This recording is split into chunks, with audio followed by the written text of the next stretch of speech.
Hi, Lauren Baker from Search Engine Journal here at PubCon 2015 in Las Vegas.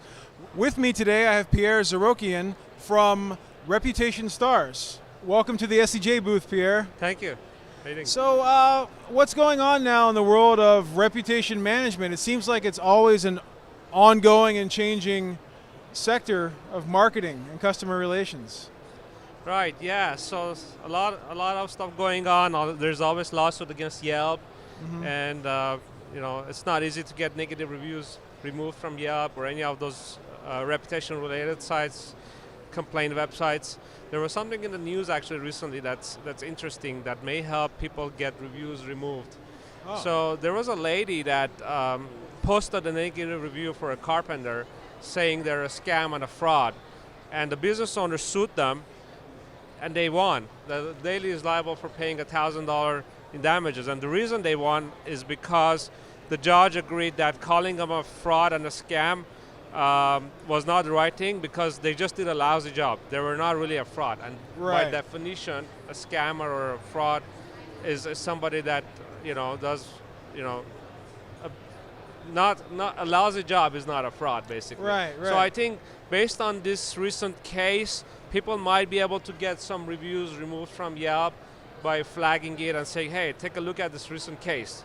We're not a fraud, we just did a lousy job. So that may be an additional reason that people might be able to get reviews. And also, if you're going to leave a bad review, if you're a customer, you should really watch out what you say, right? Because you don't want to defame an existing business and put yourself exactly. at So risk. that's another thing that comes out from this is you want to be careful what you say. You don't want to make up stuff. You don't want to call them names. You don't want to call them a fraud, because you could be liable for posting negative reviews for somebody that's not true. Yeah.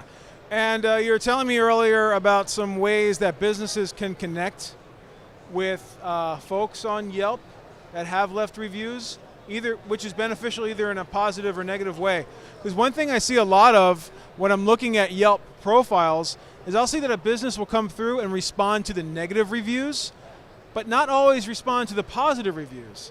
And to me as a marketer, I'm thinking, hey, if someone's leaving a positive review, Yelp actually gives me an opportunity to build a relationship with that customer, and others will see my response to me interacting with that positive review as well.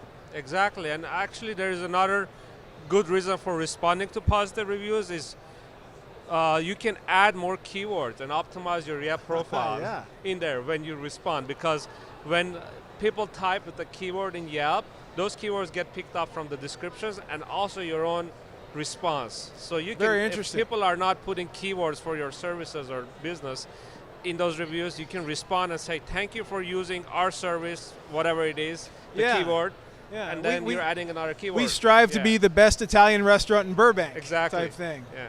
Awesome, awesome, very cool. And you're doing some survey-oriented, you have some survey-oriented offerings for small businesses and restaurants too, right? Basically a way to increase reviews on Yelp and other local sites like Google Plus is to do surveys to see who's happy with your services, and then request the happy people to do reviews. And there's some platforms out there that automate this. So we have one that we recently launched. It's called RepEngage, that does exactly that service. Yeah. Great, and I'm glad you brought up Google Plus too, because a lot of the time it seems like a lot of small businesses only concentrate on Yelp, whereas there's various other, I guess, social networks you would call it, that people leave reviews on. Google Plus, of course, being huge in the world of reviews, and then also TripAdvisor is one that I've seen many restaurants pop up on. Right. I typically wouldn't think to look on TripAdvisor to see how my reviews are, but I've seen them kind of rise in Google a bit as well. Yeah, and TripAdvisor is mainly for hotel industry and hospitality industry, but a lot of restaurants are now getting reviews on TripAdvisor Yeah, too, so what would you say are some overlooked review platforms or overlooked review sites that customers are leaving reviews on, yet sometimes the businesses aren't monitoring? For the local industry, probably Angie's List is one. Okay. So that's the up-and-coming one, I guess. Right. But there are obviously all these other smaller ones, Yellow Pages and White Pages. So people should watch out in all these other smaller sites too. Great. So Pierre, where can we find you online? So they can go to my website. Reputation Stars is my main company now. I'm also the founder of submitexpress.com. Most people may know me from there. So either website, they can go and contact me from there. Okay, so great. Thanks a lot. Again, this you. is Lauren Baker here at SEJ, PubCon 2015 in Vegas. Thank you. Swinging in for me.